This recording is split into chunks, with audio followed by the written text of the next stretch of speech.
Who are the manliest men in all of anime? Well, first off, what qualifies as being a man? A nice mustache, muscles, a stoic personality, yelling all the time and exercising? Well, that's probably a good place to start, but I think we can break it down to some key factors to be a man, and the manliest men in all of anime. You need to first be cool, someone others look up to, and strong. With that strength, you need to be tough as well. You need to be able to take it as well as dish it out. Lastly, bravery. Being brave enough to achieve feats no one else can match. Most of all, being a man that other men respect for being a man. So, here's a list of the manliest men in all of anime. Show some respect for these specimens of manliness. So let's start this list right with quite possibly the coolest man on the list with my man, Sweet JP from the movie Redline. JP is a driver that races in a Cannonball Run-esque cross between rally racing and F1 supercars that makes the vehicles in F-Zero X look like your Grammy's Cadillac. He does this all with a cigarette dangling from his lip and hair always on point and slicked back. He rarely breaks a sweat or loses his composure. JP is the epitome of cool and collected, a man that is confident in himself and his abilities. Not to mention he begs the best waifu in anime, Sonashi McLaren. Oh. Next up, Sakaki Sensei of Kenichi, the Mightiest Disciple, is the 100 Dan street baller karate master. For those that don't know, Dan is the degree in martial arts that shows your level of expertise. Sakaki Sensei shows off his manliness in every frame of animation, from destroying Kenichi to supporting him in his goal to becoming a martial arts expert. He is there betting on him, literally, and drinking a beer while training him into the ground. Sakaki has many feats of strength and power, too many to list, but he regularly destroys brick walls and training dummies with little effort. When angered, he also flexes his upper body, destroying clothing with his muscles. This is one manly man. Following that, we have Kigami Jubei of Ninja Scroll. He is the definition of the wandering ninja. He exudes a stoic manliness that is accented with his sarcastic sense of humor and quick wit. His wit goes from humor to combat seamlessly, allowing him to defeat foes that outclass him in overall power, such as the powerful 8 Devils of Kimon, a destructive group of mercenary assassins. Devil Tesai turns his entire body to rock, making him near invulnerable except his eyes, which Jubei takes advantage of to the fullest. Jubei has also shown to have great honor in that he was poisoned and he could have used his traveling companion Kirro, to remove it, but chose to take the moral high ground, also doing jobs for lower pay for those in need. Jubei is one upstanding ninja in a time of severe turmoil. Next, we have Gearless Joe of Megalobox. Joe is a boxer in the future where most boxing is done with augmented bodies attached to mechanical arms known as gear. Like that thing from Elysium and what Matt Damon wore. Joe regularly takes dives to earn cash until one day he breaks his gear and he fights without it. This starts the moniker of Gearless Joe, and he takes this all the way to the Megalobox, or championship of the Boxing Federation. Joe proves how tough he is and how manly he is every fight, taking brutal punishment every time he steps in the ring, and beating the opponents with technique and reflexes. Joe is a throwback of men throwing hands and seeing who was standing at the end, and Joe stands tall.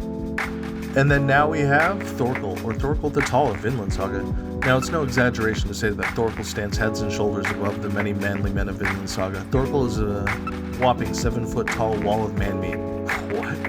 And muscle. He picks up giant boulders and heaves them at his foes. He takes fucking logs, like tree logs, and swings them like a bow staff. Not only is he strong, but he loves a challenge.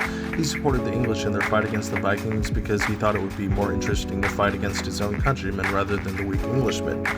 When fighting Thorfinn, he loses a couple of fingers to his dagger attack and is more amused than hurt. This man loves fighting and will battle through anything, even his eyes being gouged out. He comes back for more like rabid dog.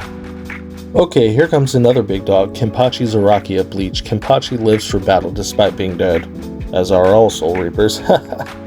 Early on in his afterlife, he found a Zanpakuto and basically never stopped swinging until he met the commander of the 11th Division and fought and killed him.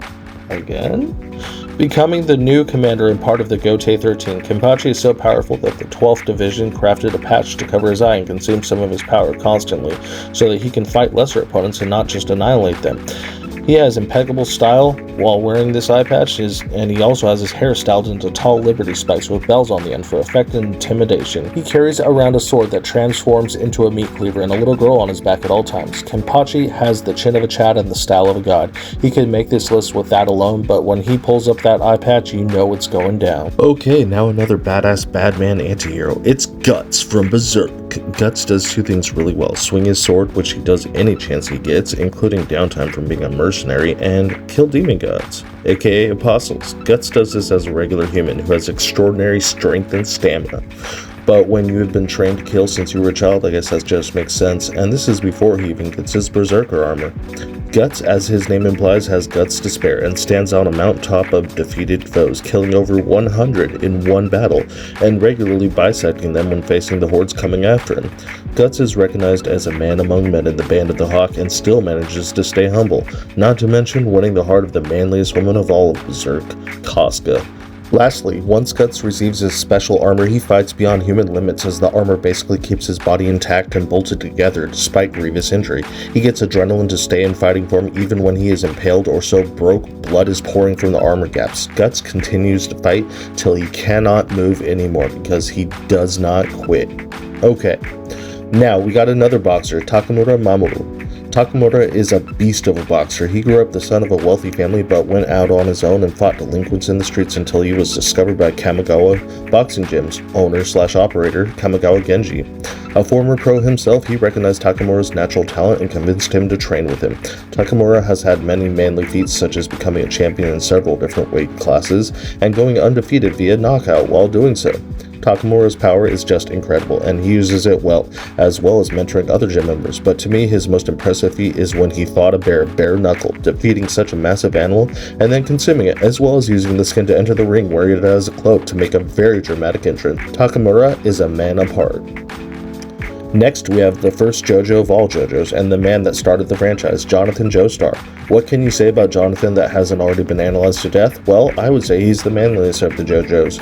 He has integrity beyond measure and dedication to training. As a young man, he played rugby and excelled with his adopted brother Dio Brando, and would often manipulate situations to make him shine. When Dio turned on him and became a mutated vampire, he studied hormone energy breathing and took care of the situation. Jonathan is the manliest JoJo, the toughest as well, and a man that stands out among the Joestar clan. Alright, so let's mix it up in the apocalypse with the Fist of the North Star's Kenshiro. He is a mixture of Mad Max and Kill Bill Volume 2. He is trained in the deadly art of Hokuto Shinken, which uses a body's meridians to destroy it from the inside with both lightning-fast punches and deadly accuracy. Omae wa which translates to "you're already dead," is Kenshiro's catchphrase, which he says after defeating many an opponent and leaving them standing in a daze just before their head explodes into a bloody mess. Truly badass and a badass man. Kenshiro wanders the waste of the nuclear apocalypse, helping people and fighting warlords for the peace he seeks. Kenshiro does not seek violence, but he will provide a platter of pain for those that do. In a world destroyed by nuclear weapons, he stands tall as a beacon of manliness. Now, a man that does battle with magic about as often as his own bowels, Yami Tsukihiro of Black Clover. Yami just exudes masculine energy in everything he does. While most of the wizards are only strong in spells, Yami's muscles bulge in defiance, and his dark energy magic is as manly as well. Covering a katana, he can slash through time and space itself. Yami is one of the top magic knights despite being the captain of the worst squad of rejects in the order. Yami is respected for his strength and manliness, even winning the heart of Charlotte, the cold captain of the Blue Rose Knights, who has been in love with Yami ever since he saved her from her childhood curse, which he cut through with his dark magic sword. Yami's as tough as nails magical knight that is gruff and tough in a land of pampered wizards. He stands out in the best ways, and why he is a favorite of mine among manly men. Bonus? We want a bonus? Chairman Kurahara of Prison School is a classic type of man that is the king of booty and watches from the shadows. Not a lot is known about him, but he maintains authority and respect of anyone that knows of him. He watch, he wait, because booty is what he loves.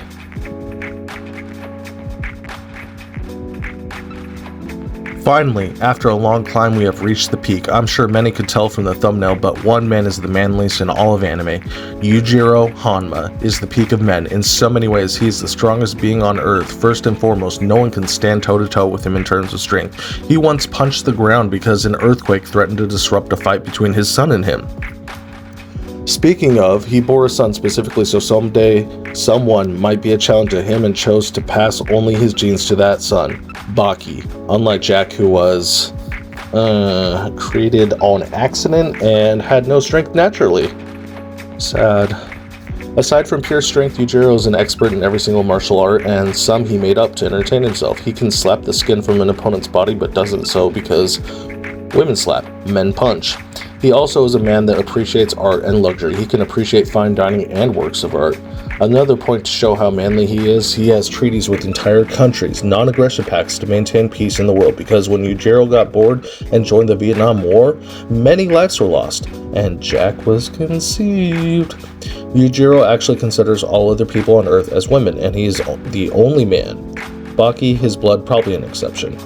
So he automatically becomes the manliest man on the face of the planet, and he will punch out a mammoth if you disagree. So that is the list of what I consider the manliest men in all of anime. I hope you stuck around and enjoyed the video. If you did, please comment who you consider the manliest in anime, or if you disagree with my choices.